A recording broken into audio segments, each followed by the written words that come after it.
Hello, and welcome to Political Perception. I'm your host, Curtis, and today we're going to discuss the 2018 Winter Olympics in the context of global politics. The Olympics this year take place in Pyeongchang, South Korea, and it officially starts today, February 8th. Now, for over 2 weeks, we're going to have 90 plus countries competing in a variety of athletic events. Now, I've always loved watching the Olympics. I particularly like watching the progression of the world records. And if you're a person who hasn't watched the Olympics before or doesn't really enjoy it, I suggest that you give it a shot this February. In our increasingly aware global society, we sometimes become jaded by current events, and the Olympics is a perfect time to sort of break away from that. Even though it's not completely separate, it is a little bit more happy than most current events. So we're going to discuss particularly Russia and North Korea today, and we're going to talk about another big Olympic surprise that's going to happen this year, and that's going to happen now on Political Perception. We live in a pretty cynical society now. For some, they just want to talk politics, they just want to watch the news, and that's okay with them. They want to be very aware of the world. For others, they want to completely avoid it. They don't want to talk politics. They don't want to read what's on the news because generally it's pretty depressing. And so you have these two sides that both can't really get what they want at the same time. Now, the only way to get them to come together is when you have something like this, the Olympics, because it's a global phenomenon. So people who want to be aware of global politics will probably want to watch it. But because it's an athletic event, you won't have people, crying every night, unless their favorite athlete loses. So both sides basically can come together during the Olympics and just have a good time. Now, even so, we do need to talk about a couple of the countries that are going to be in this Olympics. Or, I should say, one of the countries that will be in the Olympics, the other one that will not be. We will start today with Russia. Now, Russia has been in the U.S. news quite frequently over allegations of election interference in the 2016 presidential election.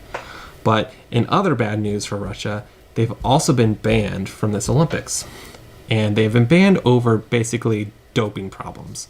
So Russia and some other countries have had histories of giving their athletes a competitive advantage. And this time they've been completely banned. And only a few of their athletes are actually going to be competing, and they won't be competing under Russia's flag.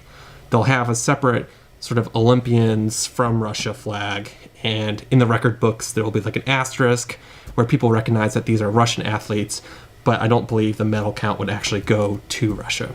So Russia's having a bad year. And you have to wonder, why are the Russians having these problems with doping? And I think it's really just the fact that Russia is trying to get back some power that they have lost. Over the last couple of decades, Russia has definitely lost some political sway, and even though the Olympics are fairly mundane in a political sense, it's just another way for Russia to project itself on the global scale and try to get some power. So to them, it's worth it if they can sneak some athletes through and get some gold medals in the long run, because it makes Russia seem superior. And the other country we'll be discussing, North Korea, is sort of having that same sort of power struggle where they're not really competing with any one country, but they're just trying to get themselves on this global stage, and they want to sort of exert their dominance. So to countries like Russia and North Korea, they really want to exert their power.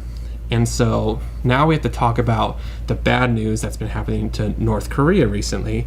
And I say bad news as if it's something that's happening to them, but still really being caused by them. North Korea, despite sanction attempts and other diplomatic methods, has been developing their nuclear weapons program and testing their missiles, and the rest of the world is not very happy with them.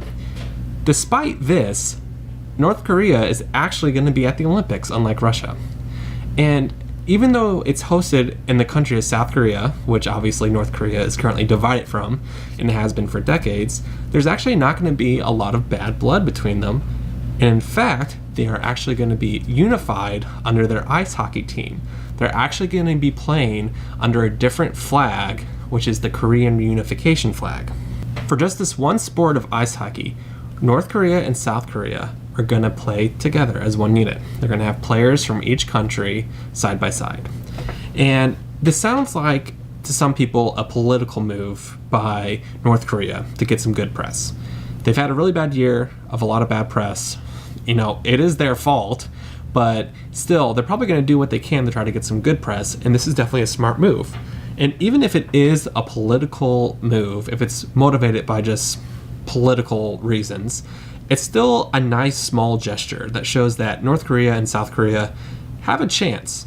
I'm not saying in the next couple of years they're going to reunify, but if you can have a hockey team that plays together 20 years later, you can have a government that works together. So if you have these small gestures, let's not try to be super cynical about it, and let's say, hey, maybe this is a good move, and maybe this is a good sign that these countries can actually work together. The world is not at war, but the world is also not at peace. There are major disputes going on in many countries, and these are going to continue going on. There's always going to be struggles, but there are also going to be triumphs. Russian athletes are going to be playing at this Olympics, even though Russia itself will not be. North Korea is going to be working alongside South Korea to defeat other countries in ice hockey. This is a pretty major step forward. Take a break and just watch the Olympics a little bit. See what happens.